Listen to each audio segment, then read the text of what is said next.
बोली क्या परेशानी है? बोले प्रभु, मैंने वेदों का रचना किया, महाभारत की रचना की, लेकिन जिस अंश में जिस प्रकार से जीवों का उद्धार होना चाहिए उस प्रकार तो नहीं हो रहा है। तो नारद जी महाराज कह रहे हैं कि बताइए गुरुदेव, अब मैं क्या करूं? तब नारद जी कह रहे हैं, यथा धर्मदशाचार था मुनिवर्यानुकीर्तितः न तथा वासुदेवस्य महिमा हिनुवर्णितः। नारद जी महाराज बोले कि व्यास जी, आप एक बात बताइए, जिस भगवान के माध्यम से जीवों का कल्याण होता है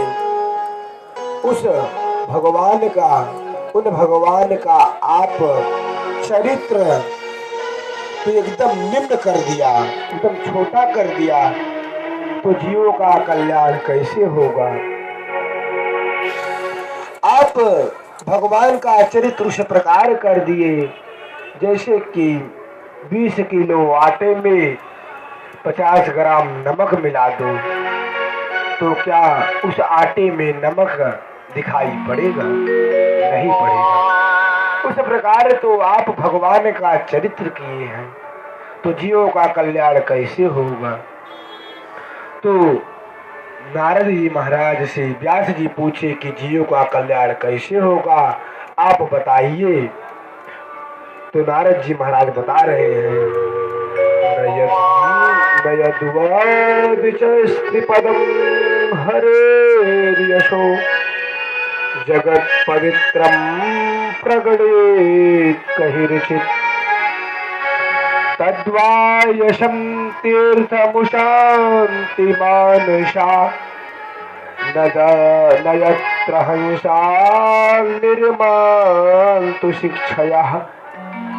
नारद जी कह रहे हैं कि व्यास जी, भले ही किसी की वाणी में व्याकरण की शुद्धि हो, वह व्यक्ति बहुत ही श्लोक शुद्ध बोल रहा है, लेकिन अगर उसके वाणी में भगवान का यश नहीं है तो संत उस वाणी को कभी नहीं सुनेंगे।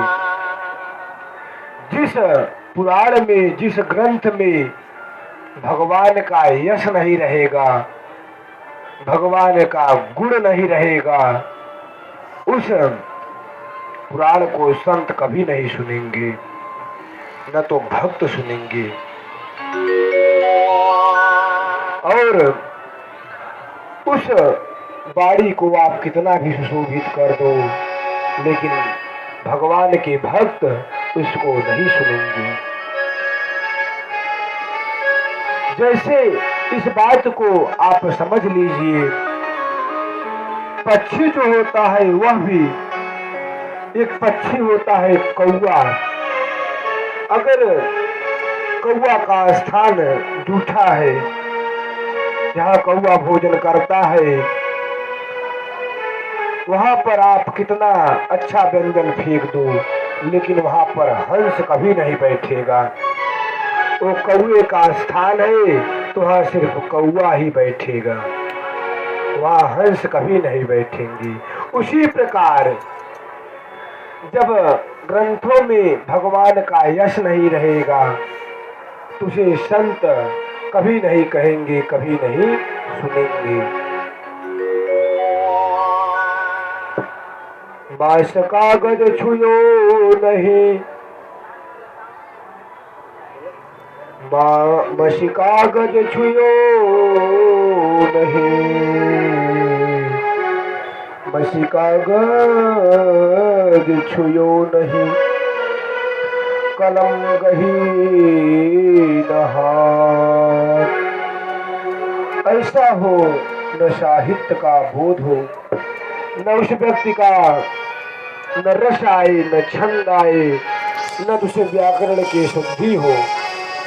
लेकिन जिस व्यक्ति को भगवान के गुण को गाना आता है, भगवान के यश को कहना आता है, उसे कुछ न आता हो, बस भगवान का वह गुण गा ले, तुझे संत खूब सुनेंगे, वहां पर खूब बैठेंगे। इस प्रकार आप भगवान की यश